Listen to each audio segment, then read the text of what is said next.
The Accidental Entrepreneur is brought to you with the help of our sponsor, AWeber, the world's leading small business email marketing and automation service provider. Since 1998, AWeber has helped more than 1 million small businesses and entrepreneurs through its suite of web-based email marketing, automation tools, and education. AWeber, the best option when it comes to marketing your business. The podcast is also brought to you by the Alternative Board. Since 1989, the Alternative Board, or TAB, has been one of the leading peer advisory and business coaching organizations for independent business owners and CEOs across the world. By facilitating peer advisory boards, private one-on-one coaching, and strategic planning services, TAB helps business owners improve their businesses in ways that change their lives. And be sure to connect with our affiliate sponsor, GSM Growth Agency. They're boosting e-commerce businesses to 6 and 7 figures in revenue and cover everything from ads and social media influencers to making your website better. GSM Growth Agency focuses on taking businesses from startup success to bigger success, going above and beyond to make sure growth sticks around. They're all about cool ideas, lasting partnerships, and making your mark in the e-commerce world. And be sure to support the podcast by ordering some logo merchandise from our online store. Listen to all of our sponsors' commercials later in this episode and follow their links in the show notes to learn more about their products and services. Okay, welcome to another episode of the podcast. We're pushing on 300 soon. Actually, today's episode will come out about 90 days, so it'll be beyond 300 episodes when Matt's episode comes out. We have another great guest with a very unique name. You'll hear him in a minute if you're a football fan. And if you're watching on YouTube, please subscribe to the channel, like us, all those types of things, so we can keep bringing, all the guests that we have on, and everybody wants to come on the podcast. If you're listening on your favorite podcast directory, please leave us a 5-star review. Let's get on with today's show. The information provided in these episodes is for entertainment purposes only. It is not a guarantee of success or to be construed as advice of any kind. You should always seek advice from local licensed professionals before making any decisions. The dictionary defines an entrepreneur as a person who organizes and manages any enterprise, especially a business, usually with considerable initiative and risk. People often start a business without much choice, perhaps due to a job loss or just being dissatisfied at work, and they come up with an idea they just know can be successful. They become entrepreneurs by accident. That is to say, their success or failure happens by accident, not with intention. My name is Mitch Beinhacker. I'm a corporate attorney and a business advisor. You're listening to The Accidental Entrepreneur, my podcast about how to achieve success on purpose, not by accident. Join me along with our monthly guests, where we share our knowledge and help you get a hold of your business. And now on to today's episode. All right, Matt, thanks for coming on the show. I was joking before because we were talking about your name being Matthew Stafford. Yeah. And being from Michigan, right? Yep, Detroit absolutely. Area. Yeah. But, I had a friend who could imitate Henry Kissinger in college, and he would call up and make reservations when they wouldn't give him a table. So he would, so you call up and so he would call up a restaurant. Literally, they wouldn't have a table in Manhattan. And he was like, I wonder if I call back as someone famous. And he would call back as Henry Kissinger. And every single time they'd have a table. Yeah, that's people, it's Henry Kissinger. What do we do? Tell him we have a table. Then he would show up and say he's his nephew, and they would get all pissed off. So, but it was fun. It worked. Yeah, exactly. All right. Well, I appreciate coming on the show. I forget how we connected. It could have been through Podmatch, could have been through a booker. I have no idea these days, but I'm glad we're able to talk. So I know you have an entrepreneurial background. This is an entrepreneur's podcast. So maybe we can talk first half of the show and talk about, I believe you're involved in some brick and mortar businesses and, your experience as an entrepreneur and how you got to the e-commerce work that you're doing now. Yeah, for sure. So the guy that I was working for when I graduated high school wanted to sell his business. Okay. And so he basically sold it to me like on a land contract or on a note. And seller financing. Yep. Yeah. And that was back in 1989. So, 35 years ago. Yeah. And he, what he did was, sorry, I just lost my train of thought.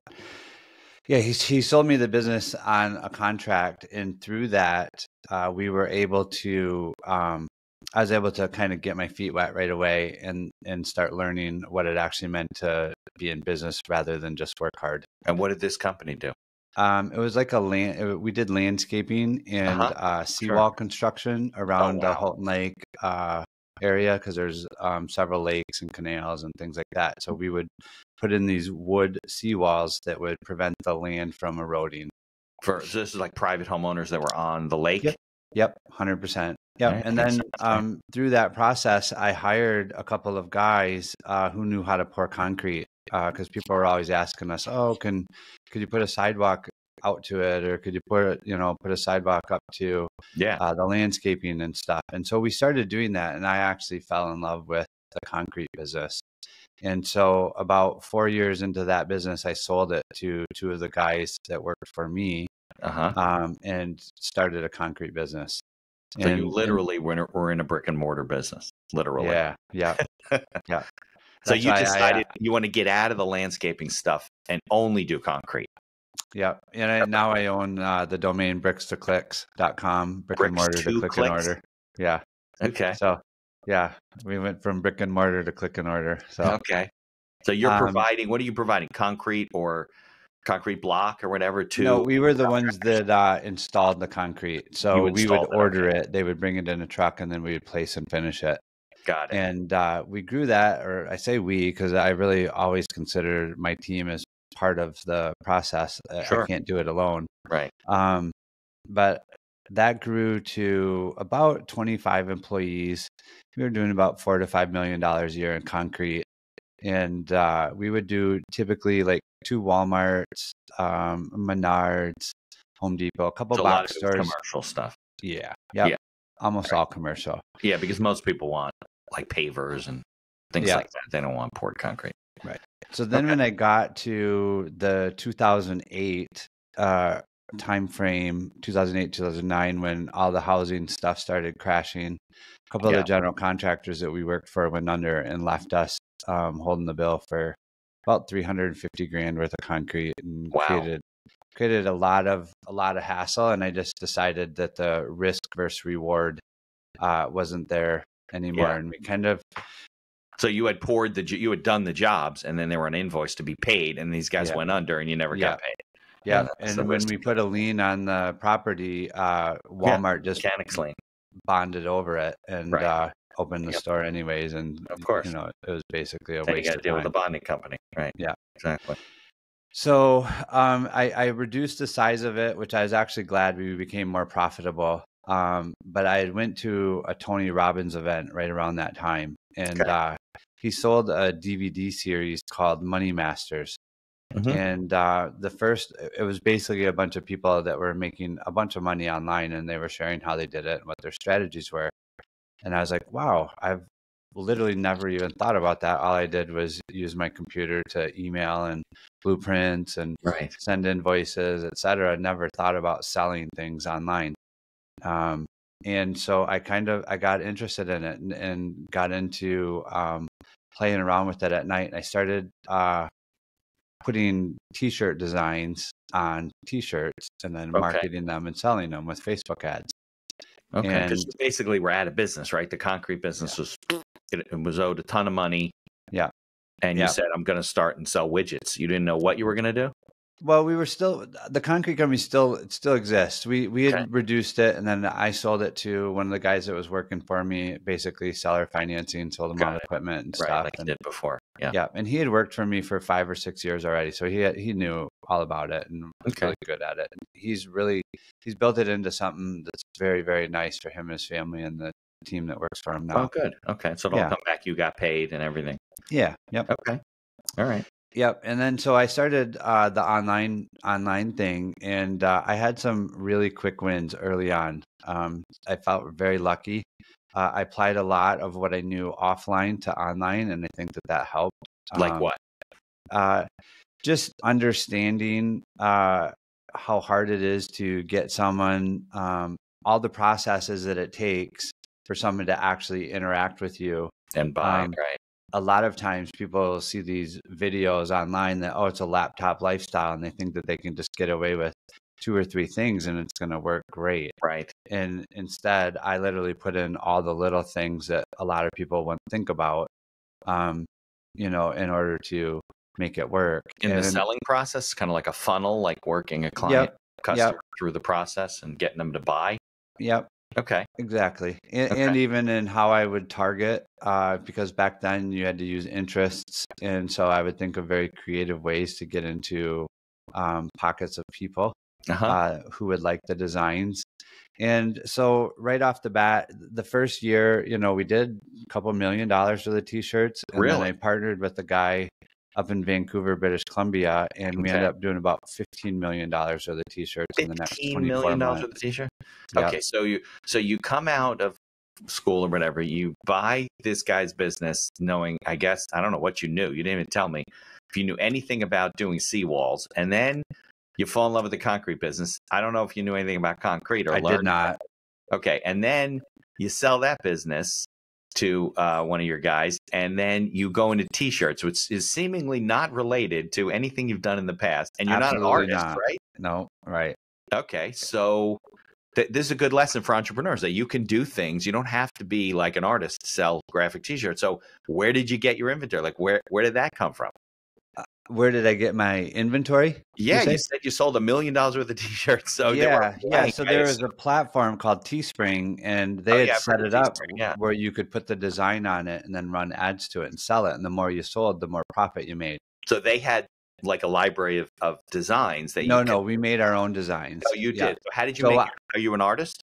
No. I actually paid someone to make the designs. I had the idea, and I would pay someone $15-20 to make a design. And did you have an idea like what the design would be, or you're like, here, go for it, And no, I would definitely come up with the idea. So I would research things and go, oh, I think that this is a good market. What's something that they would really like or that would resonate well with them? And we sold a lot of shirts into the faith market, and then I sold a lot of shirts into the different families. So faith, you mean like they were Christian t-shirts or Muslim t-shirts? Yeah. My largest seller ever was I don't believe in luck, I believe in Jesus. Oh, that must have been huge, right? Yeah, it sold. It was the only shirt that I had that sold about 900 plus a day for a couple months. Wow. And I could never break the 1,000 mark for some reason, which I always wanted to. And some days I'd even push it to no profit, just trying to get it. And I could, for whatever reason, I never broke 1,000. And so it just wasn't meant to be. Yeah. So I really enjoyed that. And then we sold that platform because I actually went down to the colleges and got licensing for print on demand, where we could come up with designs and then the colleges would approve them and we would sell them. Like college logos and stuff. Yeah. Yep. Okay. And we had all the SEC schools. So we had Florida and Alabama and oh, nice. Yeah, they're popular. A whole bunch of really big ones. And so another company who had licensing came along and bought our platform and the contracts that we had. And so how did you get licensing? Was there a service you could use, or you had to go straight to each university? I spent 15 days. I landed in Florida and went and visited each one of the colleges and talked to their sports director and shared with them what we were doing, our results, what our process was, everything. And even though it had never been done before, out of the 15 I went to, I got 13 yeses.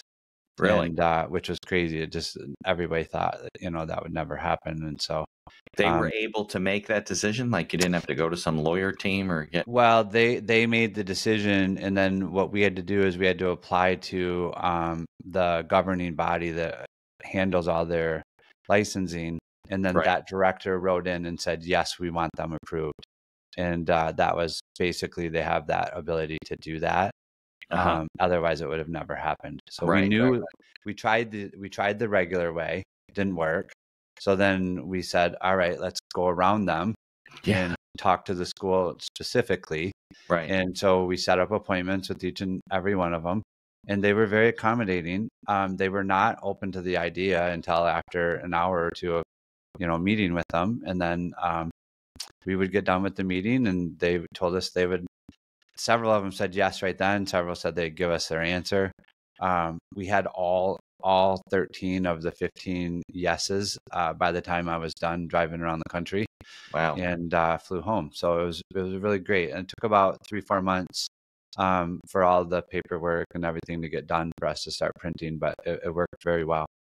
And then you started promoting. And is your background in marketing? And no, I really love it. So I read a lot. I would say that a lot more of my background is more in like human thinking and how we process information, not necessarily marketing. So I think that the psychology is a couple of levels deeper than the marketing. Obviously, the marketing has for sure. I mean, because isn't that a big part of what people do online? It's how they process things, because where things are and how you look at them and how you get to the landing page and whatever. And I think that's why we're so good at what we do, because we really do look at it from a more granular level, and we say, your website is your conversation with your client, right? And so if you're not a good communicator, they're not going to feel like they trust you or understand you enough to want to pull out their credit card and buy from you.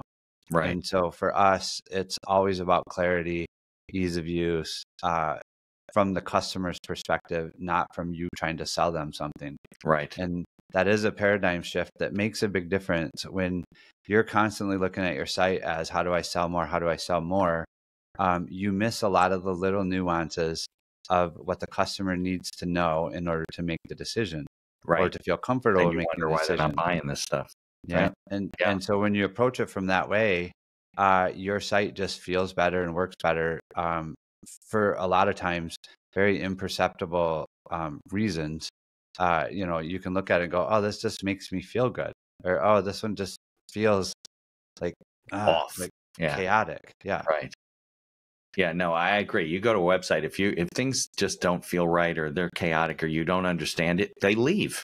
Yeah. Because there's other places to go, right? I mean, especially in your business, you were in t-shirts. I mean, and the more opportunities that you interrupt their flow, we call all of those exit points. As soon as you make that flow not simple and easy or very understandable, they have to stop and think about it. A lot of times they'll just be like, I'll come back later. And we know that just doesn't happen near as often as they think it will. Right. That's why when you abandon things in the carts, you then get bombarded with emails from the company saying, hey, you left this in your cart. You sure you want it? We'll give you 20% off. Buy now, Yeah. And that for the first 24 hours, they can get 30-40% of those people. After 24 hours, you get less than 1%. They're gone. Right. Yeah. They're done because they're off doing something else. Yeah. Right. Okay. So you built up the t-shirt company, then you partnered with the guy from Vancouver, and you got that up to 15 million just because you were doing more designs, or? Yeah. Yep. And we had a whole team around doing it. So, yep. Why the partnership with Vancouver? He was very well funded. He offered a lot of potential that I didn't bring to the table. And I learned a lot from that. I learned a lot from it because we built the entire software platform. So I learned how to work with developers. I learned how they think, because they definitely think different than a creative person. And that's for sure. That helped a lot in what we do now, because we have 9 full-time developers and 3 Google Analytics scientists, and just an entire team that does what we do. But when we sold that platform, that's when I took my first stab at e-commerce from a Shopify perspective, and we opened a kitchen store with another guy that I was in a mastermind with. And started that, made a whole bunch of sales right off the bat. I thought, oh, wow, this is going to be super easy. And just started adding a whole bunch of stuff to the store. And over that 6-month period, we went from making hundreds of sales a day to making 100 sales a day, and it just wasn't working. And it wasn't working. Yeah, and we had about $600,000 worth of inventory in the warehouse because we had ordered it based off of what we sold the first 3-4 months. And I anticipate that stuff. Yeah, I was like, all right, we got to figure this out. And so I hired a guy for $1,000 to teach me Google Analytics, and he gave me hour and a half each week. We would go through the data in Google Analytics, and so you could really understand what it all meant. And in there, I started seeing, I was like, oh my God, like no one's ever told me about all this data. And so we started using that data to fix the store. And when we did that, our sales came back and we did very well with it. Needless to say, yeah, we did really well with it. And then what we did is we created an info product teaching people what we did. Sure. And that did really well too. But then what it did is it created an enormous amount of copycats that all started selling the exact same thing using our theme, et cetera, et cetera. And then the sales just, we were fighting 30 other people trying to do the exact same thing. So we just closed the store and moved on to understanding that traffic isn't the problem. It's really your site. So the average lead gen site might get 20%. The average e-commerce store is 2%. Right.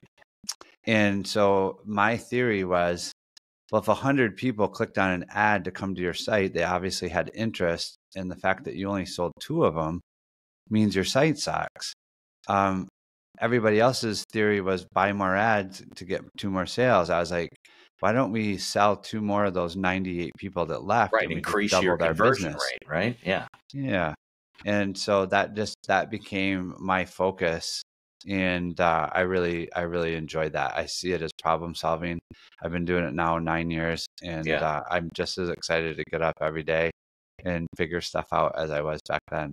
Yeah. So the kitchen store was almost like an experiment, right? To see, okay, can we sell something else? Because you were thinking, oh, I'm good at this. I'm like the king. Yeah. And then it didn't happen. Yeah. And then you started learning all the analytics and stuff. Yeah. 100%. Yeah. Yeah. I find it interesting because I meet a lot of, marketing people. I meet a lot of web people, SEO, e-commerce. One of our sponsors is just an affiliate sponsor. I think they work overseas. But they do the same thing. They only work in e-commerce stuff, and they only do like Facebook ads and Google stuff and whatever. Yeah. What I noticed, because we were so good at it, everybody asked us to do everything else. And at first we kind of started doing that. And then we were like, whoa. Right, stick with what you know, right? Yeah, we're just taking on a lot more responsibility, and this is a lot more complex. We can't know everything. And so we started saying no to everything but the journey on the store. And as we did that, we got better and better and got more well-known for that, to the point where, we ended up working for fantasy football with ESPN. And Matthew Berry, we did Discovery Channel, Scientific America, a whole bunch of other ones. We did the X Games. So we helped a lot of we helped Mark Cuban with Game Day Couture. Just a lot of different companies came to us, and as we increased their conversion, made a huge difference for them. Right. So that's your focus now is, how do we get people to your site, and how do we get more people to buy out of the group that's coming? Like, we don't need to get 10,000. Yeah, we refer the traffic. Right. We don't even get the people to the site. That's just care about yours. You just fix whatever it is that's going on behind the scenes. Yeah, when they land on there, we consider them that's our territory until they give you money. So once they land on your site, we want them to buy with you. Seed to sale. So you're the funnel guys, basically. Yeah, sounds good. All right, why don't we take a little break, commercials, then we'll come back and we could talk about, without getting, too complicated, because people probably won't understand it, things about the analytics and why it works, why things work, why they don't work. Because I know it's also a constantly changing environment, right? That's one of the issues. You set something up and then it doesn't work and you have no idea why. So you guys are under the hood. Yeah. We open the hood, we don't know what the hell we're looking at. So maybe we could talk about that. So let's take a brief commercial break to support some of the sponsors I have, and then we'll come back, we'll talk about that. Does that make sense? Yeah, sounds good. All right, sounds good. Here's a word from our sponsors. Looking to market and grow your business? Or perhaps you're just getting started and want to hit the ground running? AWeber is the best choice for online email marketing and automation of your business. From maintaining a subscriber list to drip campaigns and landing pages, AWeber gives you tools and integrations that make marketing easy and fun. As our partner and sponsor, we use all their tools to promote the podcast and market our law firm. AWeber, the best alternative for online marketing. For over 30 years, the Alternative Board, or TAB, has built a thriving community of forward-thinking CEOs and business owners who want to radically improve their companies. Through unique combinations of one-on-one business coaching, participation in monthly TAB board meetings with other non-competing owners, a suite of strategic tools, and customized strategic planning workshops, TAB membership can deliver greater strength to your business and a better work-life balance for you and your family. All packaged in a streamlined and affordable service that the people at TAB invite you to try risk-free. Are you struggling with managing advertising due to a lack of time or expertise? Perhaps you're facing challenges in scaling ads for your store. Are you feeling lost when strategies have no success? GSM Growth Agency is your reliable partner in overcoming these business challenges. Feel the impact of collaborating with a team dedicated not only to short-term goals, but also to building long-term partnerships and achieving sustained success. Embark on an exciting journey to redefine the possibilities of e-commerce and create a legacy of unparalleled excellence. Take decisive action now. Follow their link in the show notes to receive a complimentary audit of your Shopify store conducted by a GSM expert. Propel your e-commerce game to new heights with GSM Growth Agency. Follow the link in the show notes to learn more about all of our sponsors. And now back to our show. All right, Matt. So we're back. I'm not sure if GSM Growth is your competitor or it's you can work together because they build sites and do all this e-commerce stuff. But yeah, no, we don't build them. We've really focused again. We narrowed the focus again to once someone has something and it's open, it's working. We come in and accelerate it. So maybe there's a connection there. I'll connect you to Anatoly and see if you guys. That'd be great. Maybe there's a partnership going on.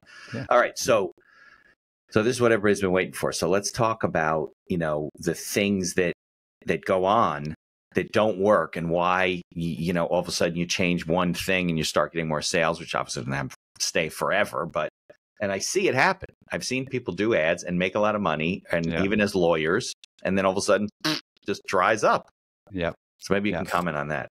Yeah. So there's multiple reasons for that. Obviously, the website is complex. There's a lot of things going on that people don't really understand. Right. And the more that you add to it, when it has to make a server call off the site to get information and then bring that in, that takes time. And sometimes those connections break, or Chrome updates or Safari updates, right? Things like that. And then all of a sudden, things that were aligned don't align anymore. And so we have several metrics that we look at in order to go, oh, something's in error. Let's go in and we'll adjust it right away. But yeah, all of those things have to be accounted for. It's a moving, breathing environment. And there's a couple of metrics that we look at right away that are for sure red flags, like the bounce rate. If people are coming to the site and they're leaving right away, there's a reason for that. Many times it's because the site speed's too slow. And they're just frustrated and they're like, the hell with this. They're clicking. Yeah, and a damaging admission. I was several $100,000 into selling kitchen items before I even knew what cash was. So I thought that my site was loading fine because I looked at my site, several hours all day long. Right. And my friend, who's a developer in the DC area, he goes, I can't get it to load. It's like 12, 13 seconds before it loads. And I'm like, what are you talking about? And so he showed me, and then we ran a waterfall report and realized tons of these apps that we put on were dragging it down, and a lot of them aren't even still on the store.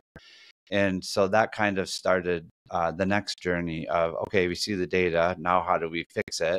Right. And so early on, several people wanted me to help them fix it, and I would tell them what to do, but then their developers wouldn't understand, and it wouldn't get done right. And it just became this constant back and forth. Even in the developer world, there's different levels of knowledge and understanding. So you might be dealing with a guy who seems like he's great and he cares about you and he's a nice guy, but his knowledge may be limited, right? Yeah, and there's front-end developers and back-end developers. They each have different purposes. A lot of them can do both, but they're not great at it. And so over time, the one poor thing about code is you can write it several different ways and get the same result. So they wouldn't have the ability to have a full-time developer on their store because they didn't need that. And so they would have this outsourced guy do some work on the front end. Then they would have another outsourced guy do some work on the back end. And then the browser update, and it would all work at the time, but then the browser would update and it would break the code between the two people that wrote it. And so we found that it worked much better to hire our own developers and just say, hey, this is what we see. This is what it would take to fix it, and then go through it that way. So bounce rate's a big deal. When people bounce off your site, it's really hard to get them to come back again because they just had a poor experience, and they're going to be like, when they see the ad, they're like, I already been there. What's bounce? Like how long, how quickly do they leave? It's counted as a bounce. Well, it's if they land on the site and leave without scrolling, without doing anything. Without doing anything. Without taking any actions. A lot of them, though, you can see it's from the load speed. So for sure, fix that. That's a big deal. It's just like an automatic. If you're above 2 to 3 seconds, you're losing probably 60% of your chances to even sell people. And so when I looked at that, I was like, oh, wow. I mean, if you think about it, if you're, and I have seen a lot of sites with 90% bounce rate, which is crazy. 90%. But you think you're spending $1,000 to get, and we'll just use made up numbers, to get 100 visitors. And 90% bounce, you're really spending $1,000 to get 10 visitors. And then you go, oh, why is it so hard to be profitable? Well, we can reduce the bounce rate to 80%, and you cut your costs in half because now twice as many people are seeing your site for the same amount of money.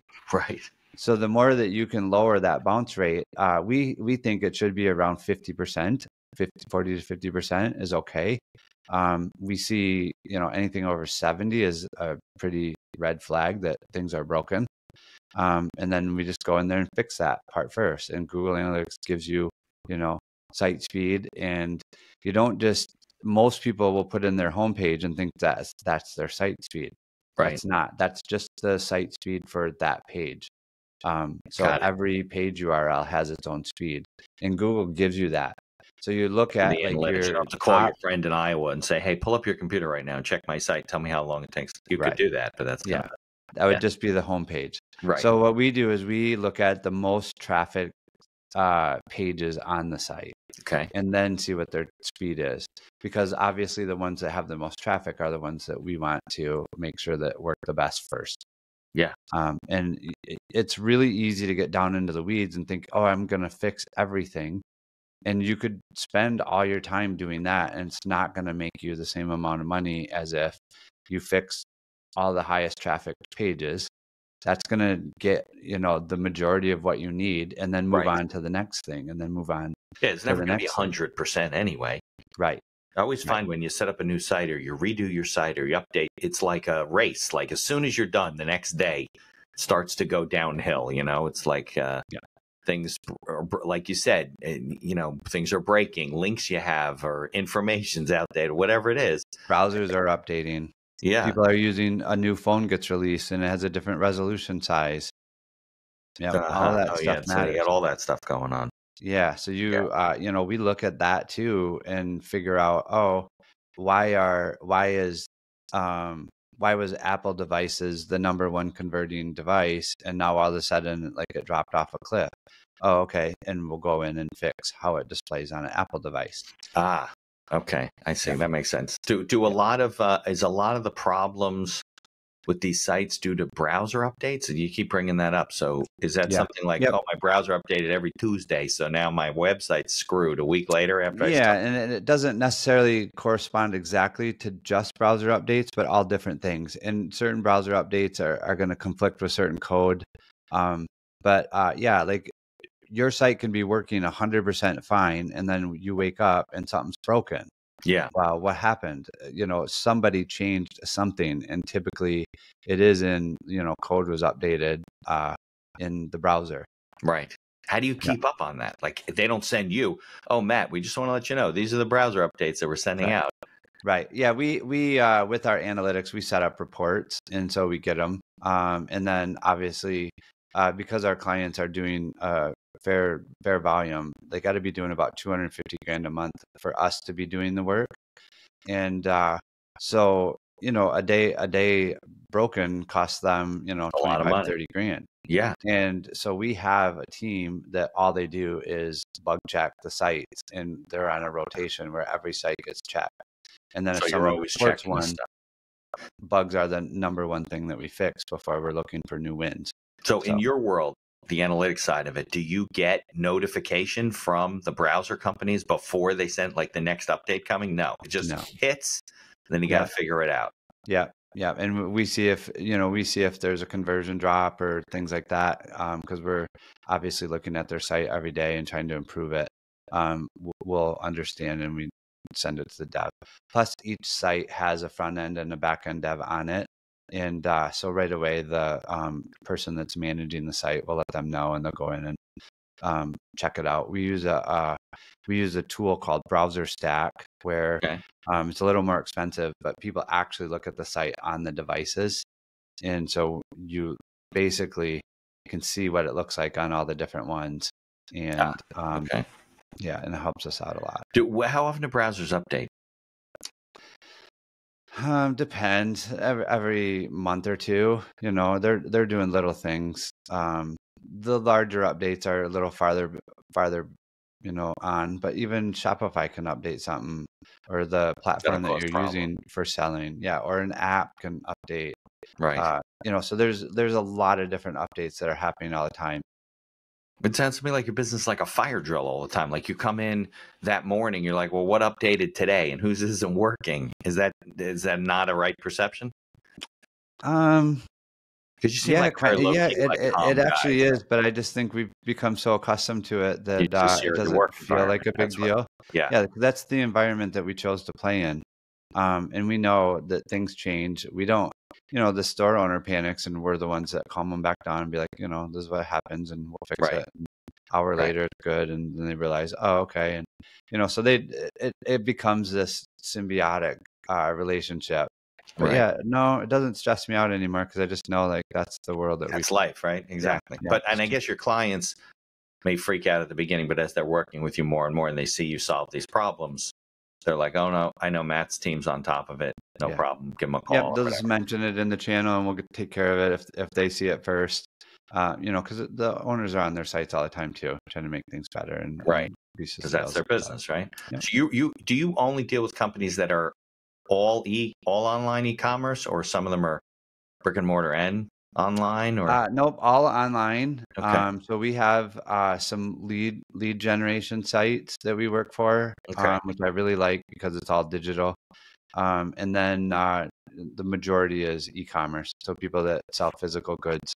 Got it. So lead gen is when a company finds the leads and then sells it or funnels it or whatever to another another company that wants to sell the services. Got it. Are there any particular industries that are being that you would do lead gen for? Yeah, we're in the home services and financing, etc. All that kind of stuff, like mortgages and borrowing, lending money and stuff. Interesting. So it's been 9 years, you said, that you've been doing this? Yep. And what would you attribute to your success, you think? Is it your thirst for knowledge? Is it that you got lucky and met the right people to work with? What would you put your finger on? Just luck? Well, I think a certain amount of luck always plays into it, but I have a tattoo on my arm that says we make our own luck. And so I do think the harder you work, the luckier you get. Yeah. And then, always being prepared, so when the opportunity comes along that you can say yes or no. Right. And I would say one of the things that I learned early was everything that you say yes to means that you have to say no to something else. Yeah. And so opportunity cost, right? Everything in life. And so if you're overcommitted on B opportunities, when the A opportunities present themselves, you're not ready. Right. And so I learned it's much better to say no as many times as possible, so that when the A opportunity comes along, you get that. Right. And that certainly gave us some really good recognition and some very nice clients. Some of the clients we have literally been with us since we started. Yeah. And they do very well. And their sites convert three times the national average, because they just have never given up on it. They know that we're going to keep looking and finding, and Right. and they So get it's harder gotta and be harder worked, to find. right? Yeah. Yeah. I think that a lot of people, and you said this before, where you kind of got a little bit off track and you were doing more things and you're like, wait a second, this is what we're good at. This is what we like to do. This is what we want to do. I think a lot of people are like a little hesitant of that. Like they should really focus their business on what they're good at, what they really enjoy to do, because that's a choice, right? Yeah. But they feel like they got to be everything to everybody because they're passing up business. And I think in the end of the day, you really lose more business by not focusing and not niching down and not being really good at one thing, Yeah, they think if they offer it all, that it'll make it easier for the client. But what makes it easier for the client is results. And Right. so you can't necessarily get results when you're Right. trying to do everything. And so for us, we just focused on, listen, all we care about is this, and we're going to get you results. And we don't make people sign long-term contracts. And so it was basically like, if You we're gotta not perform. performing, Yeah. then you can let go. You let us go. That's fine. We understand. And we would do that too. That's called good business. Of course. Now, are you normally working with, and we did get off the topic a little bit. You talked about bounce rate and you were going to give other people other advice. We can get back to that. But Okay. are you normally working with, like you mentioned, some larger companies, their development teams, like their web people?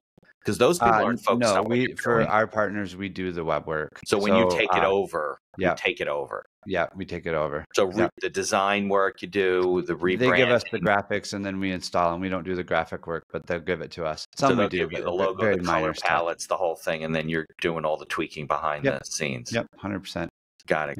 But what is it they want to redo their whole site, to redo their branding and refresh everything? You bring in a team to do that? Yeah, we can totally do it. Yep. Oh, okay. You do that. Okay. All right. Yep.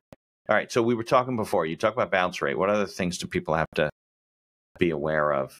Yeah. So a lot of times people, they think that when someone writes in customer support, that means everybody's having the issue.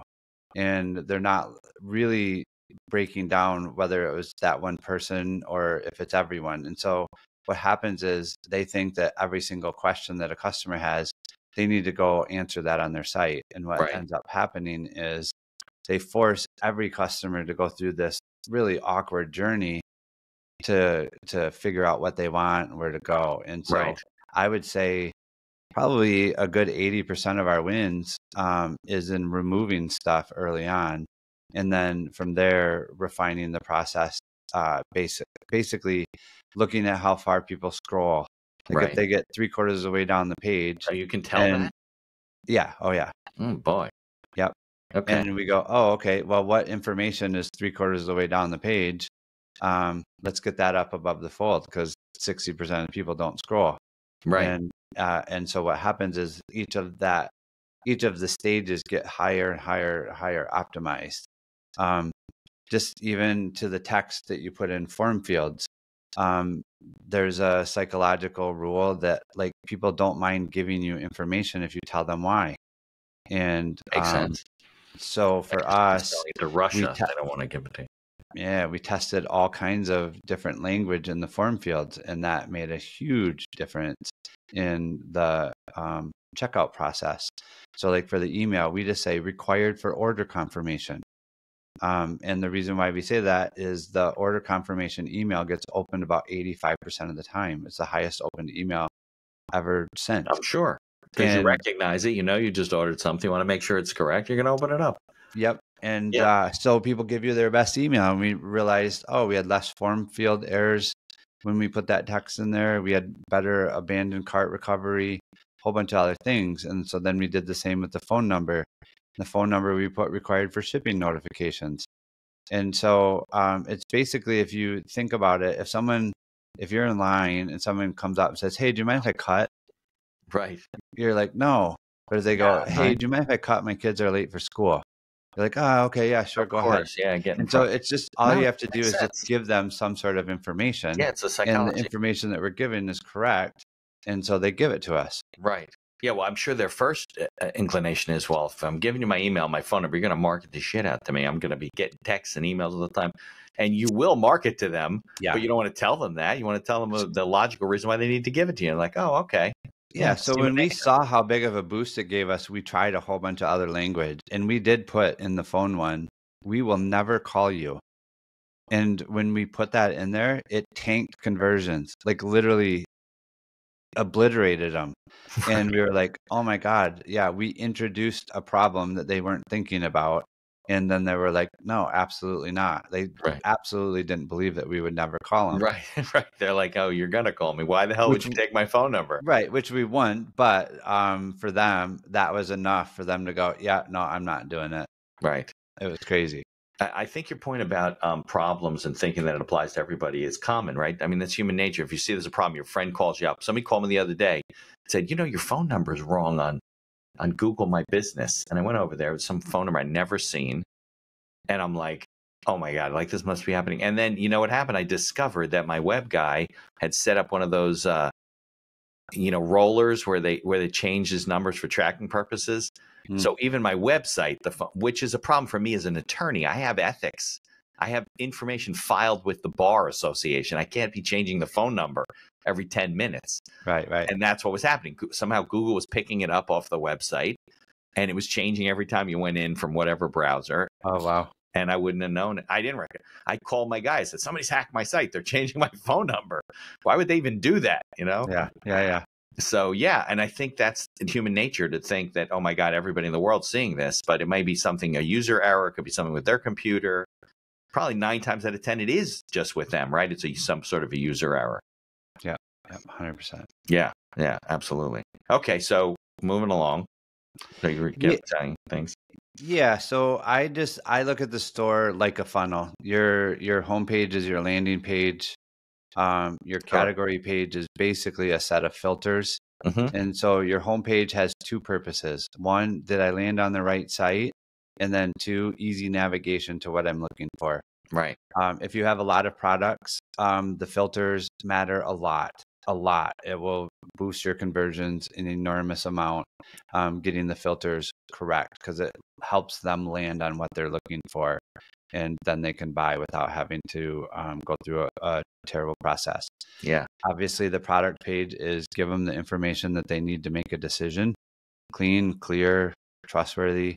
The cart, simple. Once they're in a cart, we consider them a shopper, and we don't try to sell them a whole bunch of other things unless it's so congruent they don't have to leave to go look at it. They can just go, yep, I want that too.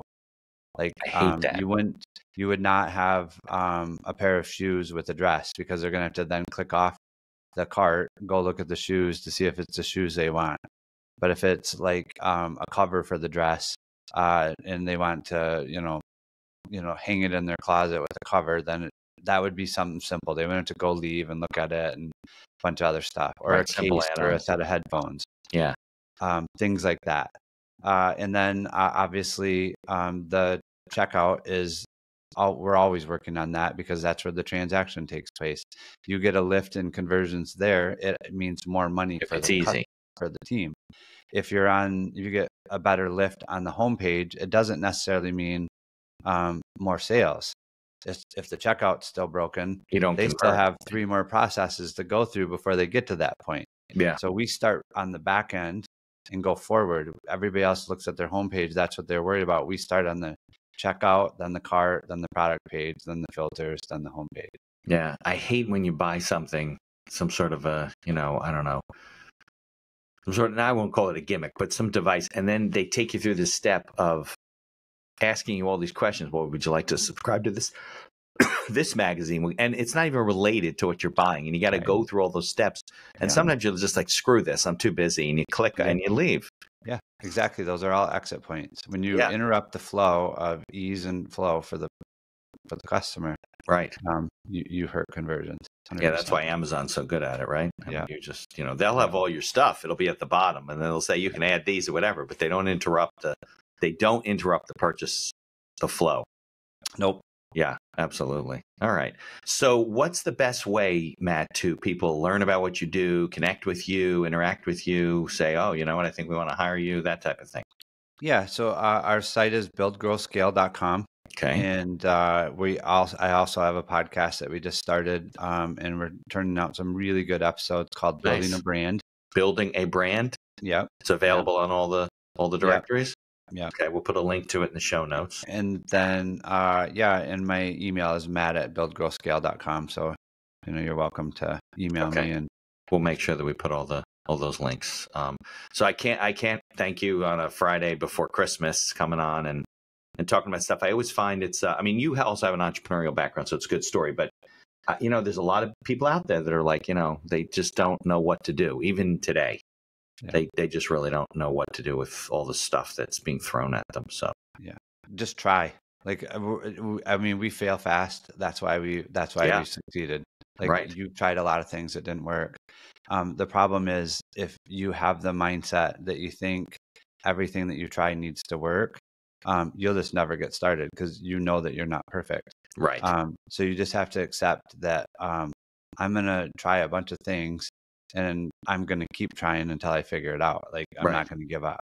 Yeah. Well, if you don't fail, you'll never even know why it didn't work. You'll just be lucky. Or you're just not playing hard enough to improve. Yeah. A lot of people. For me, I rode motorcycles and raced when I was little. And my uncle used to tell me that all the time. If you're not falling, you're not learning. Right. It's true. We don't learn when we succeed because it could be luck. Right. We only learn when we fail. It's ironic because you go to school, right, and you want to get straight A's and 100s all the time, but you're really probably learning a lot less than if you got the test back and things were wrong and then you corrected them. I mean, that's just the way human nature works. But yeah, I can't thank you enough for coming on. This was all great, and stick around. Hopefully, the show notes the closing credits will work today, and then we'll wrap things up. So hang out a little bit. Okay.